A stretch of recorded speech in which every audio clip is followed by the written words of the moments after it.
Bonjour bien-aimés, bienvenue sur notre chaîne Partage Biblique TV. Moi c'est le missionnaire Kodovi Adjouda, appelé communément le frère Yao. Alors nous allons partager aujourd'hui sur ce sujet, chercher à connaître Dieu, qui est un petit sous-thème de bâtir sa vie chrétienne sur des fondements solides. Nous disons, le premier fondement que nous allons parler aujourd'hui, chercher à connaître Dieu. Alors ce thème, chercher à connaître Dieu, va nous préoccuper pour quelques minutes tous ensemble.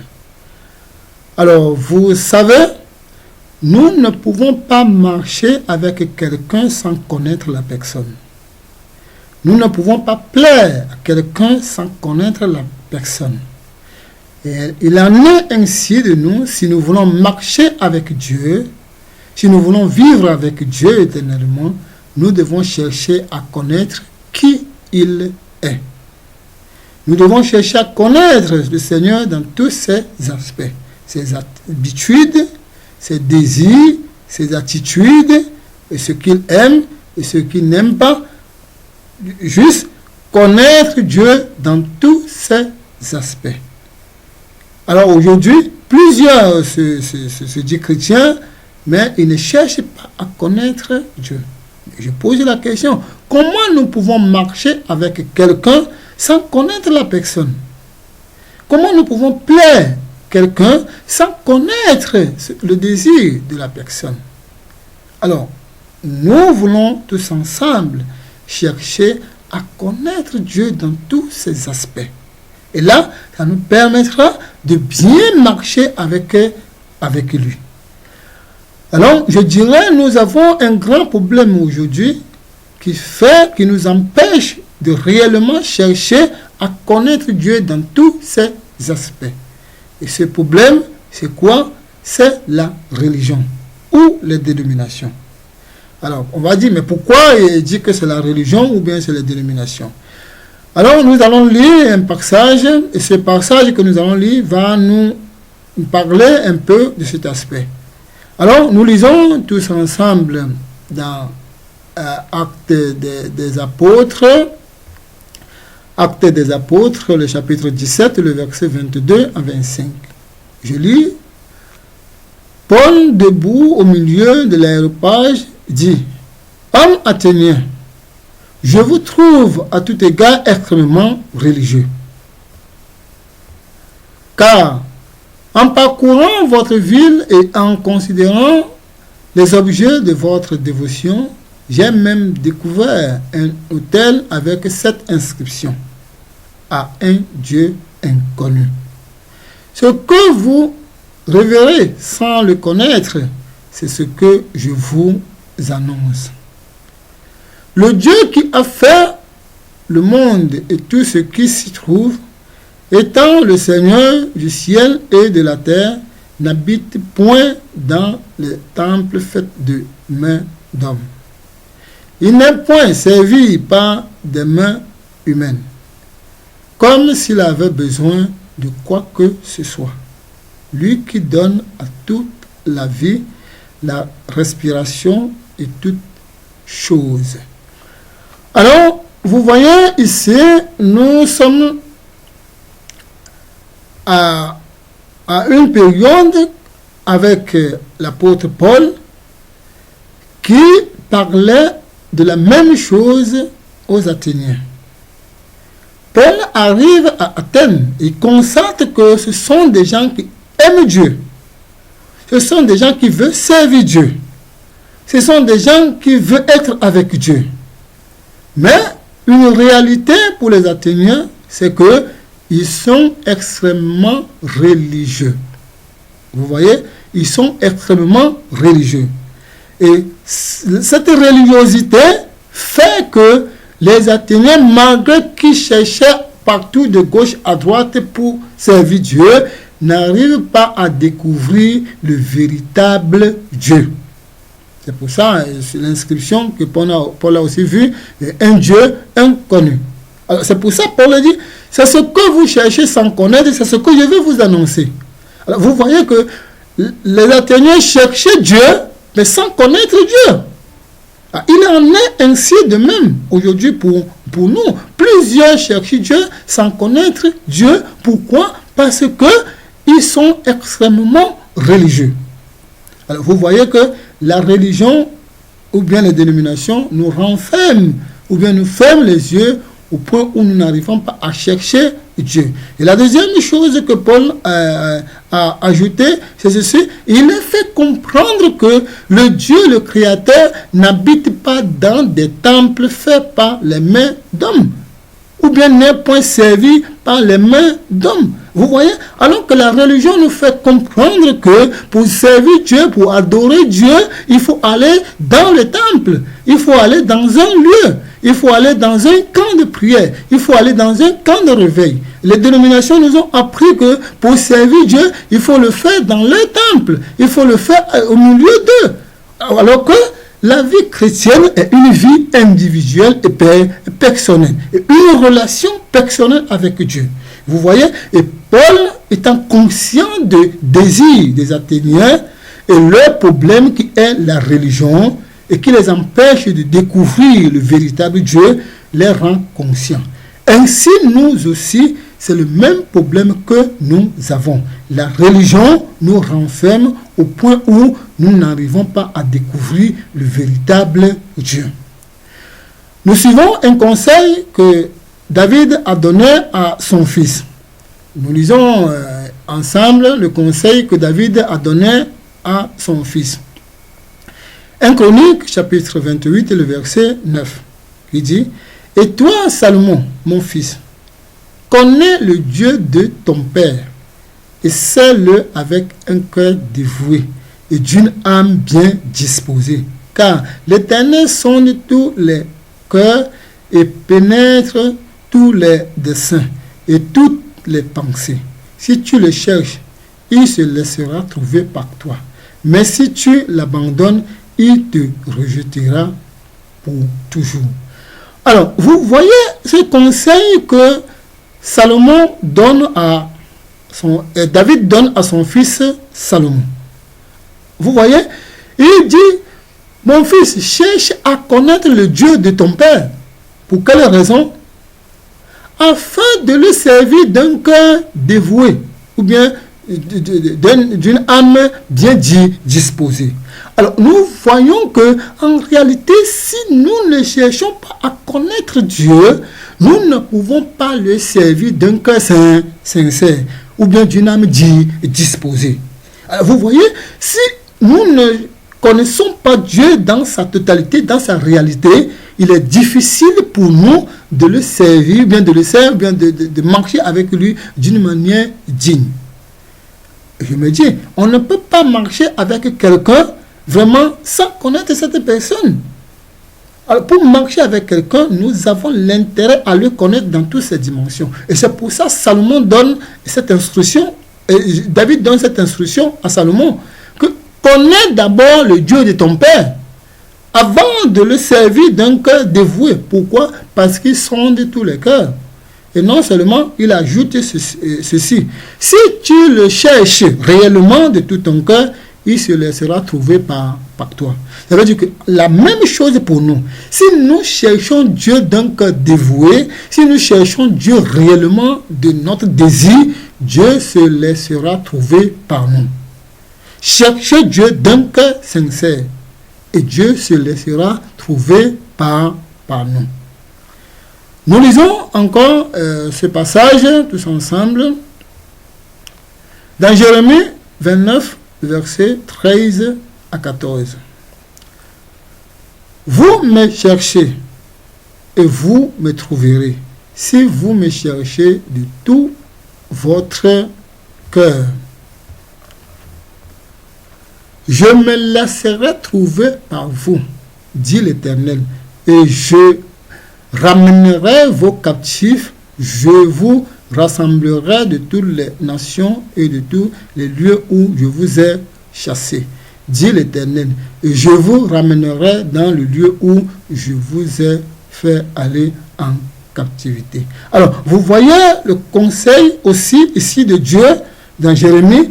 Il dit, si vous me cherchez de tout votre cœur, je me laisserai trouver par vous. Si vous me cherchez de tout votre cœur. Et la question que je me pose, combien de chrétiens cherchent Dieu de tout son cœur? Combien de chrétiens cherchent Dieu avec une sincérité? Combien de chrétiens cherchent Dieu avec un cœur dévoué? Et Dieu dit, si cherchez-moi, et si vous me cherchez de tout votre cœur, je me laisserai trouver par vous. Et je dis que c'est Dieu lui-même qui se montre. S'il voit la sincérité dans notre cœur, s'il voit que nous sommes sincères, que nous le cherchons d'un cœur dévoué, il se laisserait trouver par nous. Lisons encore ce passage, nous allons lire tous ensemble. Luc 8, verset 10. Il dit, il répondit, il vous a été donné de connaître les mystères du royaume de Dieu. Mais pour les autres, cela leur est dit en parabole, afin qu'en voyant, ils ne voient point, et qu'en entendant, ils ne comprennent point. Alors, vous voyez que en réalité, vraiment, connaître Dieu, c'est notre affaire, les chrétiens. Il nous a été donné de connaître Dieu, de connaître les mystères cachés de Dieu. De chercher à connaître Dieu dans tous ses aspects, dans tous ses caractères et dans toute sa manière de faire. C'est à nous, ce mystère nous a été donné, de chercher à connaître Dieu. Alors, si nous ne le faisons pas, ça veut dire que c'est nous-mêmes le problème. Alors, si nous voulons marcher avec Dieu, alors cherchez Dieu d'un cœur sincère et il se laissera trouver par nous. Continuons avec ce passage que nous allons lire. Nous lisons Jean chapitre 1, le verset 18. Il dit, « Personne n'a jamais vu Dieu. Le Fils unique qui est dans le sang du Père est celui qui l'a fait connaître. » Alors, nous voyons ici que la seule personne qui décrit Dieu, la seule personne qui a fait connaître le Père, la seule personne qui a fait connaître Dieu, c'est Jésus-Christ. Jésus-Christ est la seule personne qui a fait connaître Dieu. Mais comment?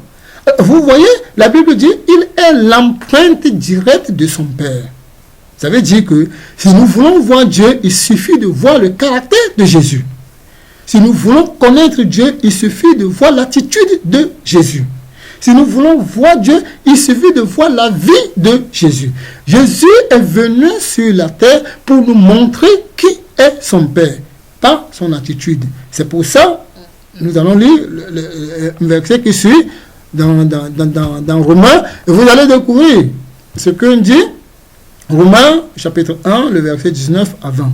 Il dit, « Car ce qu'on peut connaître de Dieu est manifeste pour eux, Dieu le leur ayant fait connaître. En effet, les perfections invisibles de Dieu, sa puissance éternelle et sa divinité se fait connaître comme à l'œil, depuis la création du monde, quand on les considère dans ses ouvrages. Ils sont donc inexcusables. » Alors, vous voyez que en réalité, ce qu'on peut connaître de Dieu, Dieu nous a déjà fait connaître ça. Par qui? Par Jésus-Christ. Ça veut dire que la présence de Jésus-Christ sur la terre, sa vie sur la terre, nous a démontré quel est le caractère de Dieu. Alors, vous voyez, c'est pour cette raison que nous, les chrétiens, nous devons comprendre que ce que nous avons besoin pour connaître Dieu, c'est déjà fait. C'est déjà donné. Mais maintenant, c'est à nous maintenant de le chercher. Et si nous le cherchons d'un cœur dévoué, Dieu va nous présenter toutes ces choses. Alors, nous voyons que Christ est l'empreinte directe de son Père. Et si nous voulons voir Dieu, connaître Dieu, nous regardons uniquement Christ. Alors, vous voyez que, en réalité, c'est la religion qui fait que nous n'arrivons pas nous-mêmes à chercher Dieu. Pourquoi? Lisons toujours ce passage dans Romains, le verset 28. Le verset 28 va nous dire quelque chose. Toujours dans Romains, il dit, Comme ils ne se sont pas souciés de connaître Dieu, Dieu les a livrés à leur sens réprouvé pour commettre des choses indignes. Alors, vous voyez, nous ne nous soucions pas de connaître Dieu. Les chrétiens ne se soucient pas de connaître Dieu. Pourquoi? Parce que les dénominations, la religion nous a fait comprendre que nous avons déjà cru, nos péchés sont pardonnés, nous sommes prêts pour le royaume de Dieu, alors notre vie est propre. Vous voyez? Ce qui fait qu'on nous donne vraiment une confiance, une fausse confiance, qui fait que nous ne nous concentrons pas de se soucier à chercher Dieu. Vous voyez? Alors que nous devons nous soucier de chercher Dieu d'une manière personnelle. Vous voyez? Alors que les dénominations et la religion nous a donné une fausse vraiment confiance en nous disant que vous êtes déjà enfant de Dieu, vous êtes déjà chrétien, vous n'avez plus besoin d'autre chose, vous attendez seulement le royaume de Dieu. Alors que cela n'est pas le cas. Étant enfant de Dieu, c'est là où nous allons chercher à connaître Dieu. C'est là où nous allons nous soucier de chercher à connaître Dieu. Et comme nous ne nous soucions pas de connaître Dieu, Dieu nous livre des pensants. Vous voyez? Alors, d'où vient, c'est nécessaire pour nous de chercher à connaître Dieu, à se soucier de chercher à connaître Dieu. Aujourd'hui, les chrétiens ne se soucient pas de chercher à connaître Dieu. Non, mais les chrétiens se contentent des bienfaits de Dieu. Les chrétiens se contentent des merveilles de Dieu. Les chrétiens se contentent de la protection de Dieu. Mais ils ne se soucient point de chercher Dieu. Nous lisons encore un passage. Nous lisons ce passage dans Tite, le chapitre 1, le verset 16, qui dit: ils font profession de connaître Dieu, mais ils le renient par leurs œuvres, étant abominables, rebelles et incapables d'aucune bonne œuvre. Alors vous voyez ici, il parle de ceux qui nous font penser le contraire, de ne pas se soucier. Il dit, les dénominations ou bien la religion, aujourd'hui en général, qu'est-ce qu'ils font? Il dit, ils font profession de connaître Dieu. La religion nous montre qu'ils connaissent Dieu. Ils ont des écoles de théologie. Ils ont des centres de formation chrétienne. Ils sont dans des centres de théologie, des grands trucs. Ils ont des camps de prière, les grands bâtiments pour nous montrer que vraiment, ils se soucient vraiment de Dieu. Mais qu'est-ce que la Bible nous dit? Non, c'est le contraire.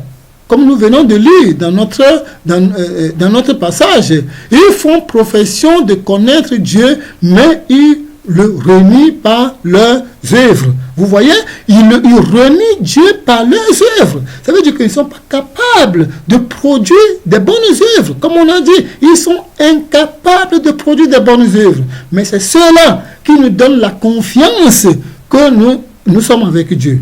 C'est ceux-là qui nous donnent la confiance que nous avons le passeport du paradis dans nos poches. Mais ces mêmes gens, ils font profession vraiment de connaître Dieu, mais ils renient Dieu. Ils renient Dieu par leurs œuvres. Mais c'est eux qui nous donnent la confiance que nous sommes des chrétiens. C'est pour cette raison nous avons l'intérêt à se soucier. Nous avons l'intérêt à se soucier, à chercher Dieu d'une manière personnelle et non d'une manière collective.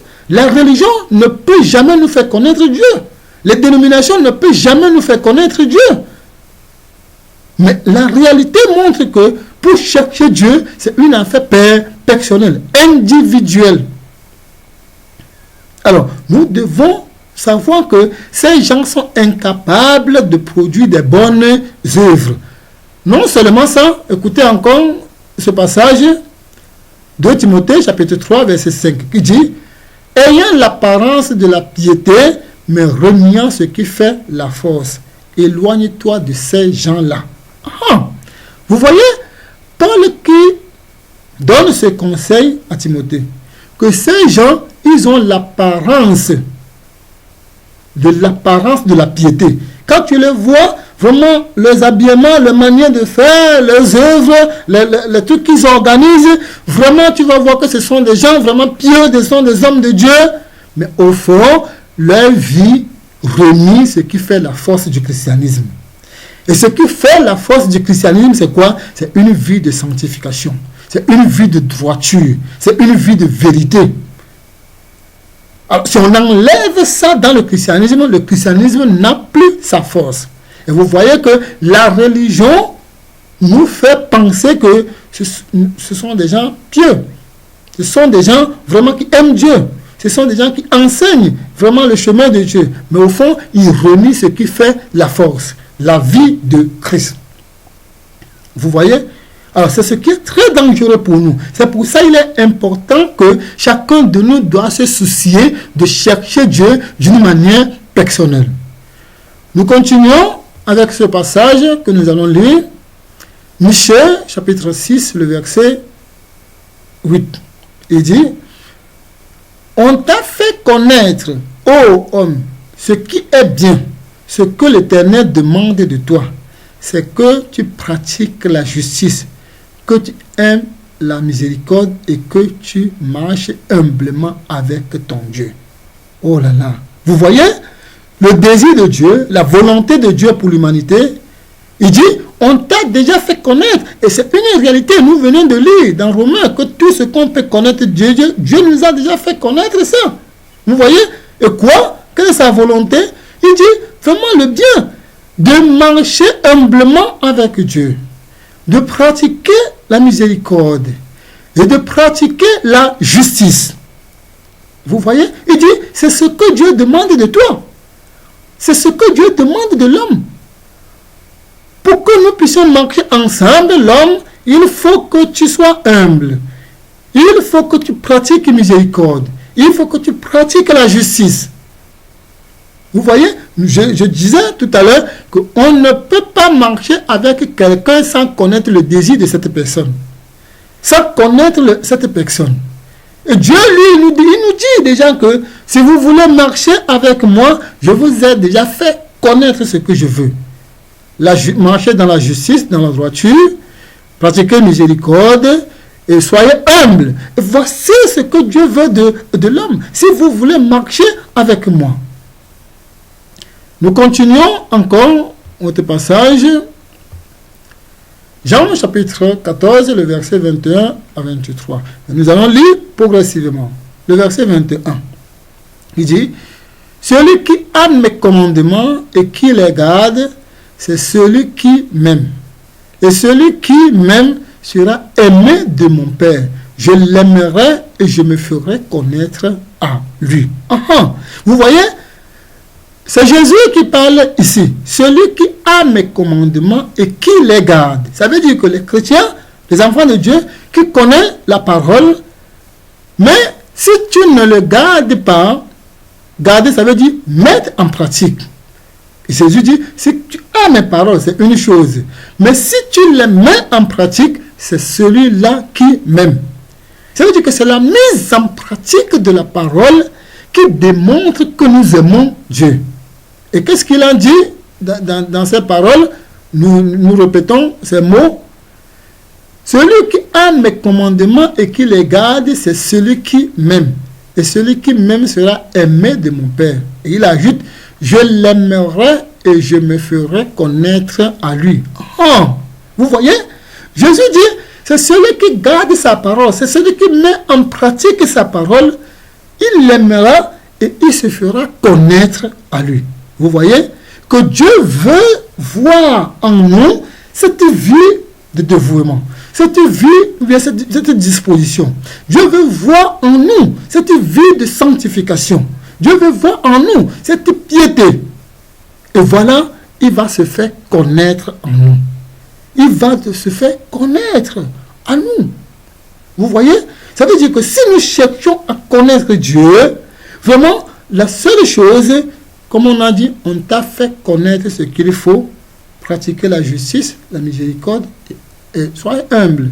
Et là, vraiment, Dieu va s'approcher de nous. Et comme Jean dit, si quelqu'un a mes paroles et qui les garde, vraiment, je me ferai connaître à lui. Il veut dire que c'est celui qui garde la parole de Dieu que Dieu peut se faire connaître. Nous allons voir ce que la religion nous fait penser. Le passage qui suit, il dit, Judas, non pas Iscariote, lui dit, Seigneur, d'où vient que tu te feras connaître à nous et non au monde? Vous voyez la pensée de la religion ou des dénominations? Jude avait raison. Parce qu'il voit qu'il était avec Jésus chaque jour, il marchait avec Jésus chaque jour. Mais comment se fait que Jésus dit, je vais se faire connaître à toi, à vous? Vous voyez? Et c'est la même question que nous nous posons aujourd'hui et que tous les chrétiens se posent. Non, nous avons déjà cru, nous n'avons plus besoin de connaître Dieu, nous avons déjà connu Dieu. On n'a plus besoin de connaître Dieu. Mais Dieu dit, c'est à vous les chrétiens, à vous ceux qui croient en moi que je parle. Vous avez besoin de me connaître. Et Jude, lui dit, mais d'où viens-tu dire que c'est à nous? Mais c'est au monde. Et c'est ce que nous avons l'habitude de dire. Et c'est ce que la religion a mis dans nos têtes. Que non, connaître Dieu n'est plus l'affaire des chrétiens, mais c'est l'affaire de ceux qui n'ont pas connu Dieu. C'est l'affaire des païens. C'est l'affaire des gens du monde. Attention, connaître Dieu n'est pas l'affaire du monde. Chercher à connaître Dieu, c'est l'affaire des chrétiens. C'est l'affaire de ceux qui trouvent l'intérêt à Dieu. C'est l'affaire de ceux qui trouvent l'intérêt à la parole de Dieu. Vous voyez, Jude avait les mêmes pensées, comme les religieux, comme nous aujourd'hui. Et Jésus lui a répondu d'une manière pratique. Et quelle était la réponse de Jésus? Nous lisons, Jésus lui répondit, si quelqu'un m'aime, il gardera ma parole, et mon Père l'aimera. Nous viendrons à lui et nous ferons notre demeure chez lui. Amen.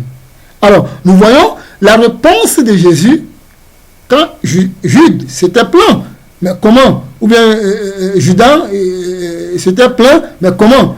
Pourquoi? Ce n'est pas à nous, c'est plutôt au monde. Qu'est-ce que Jésus lui a dit? Et c'est le mot de Jésus qui m'impressionne. Il dit, si quelqu'un m'aime, il gardera ma parole et mon Père l'aimera. Nous viendrons à lui et nous ferons de lui notre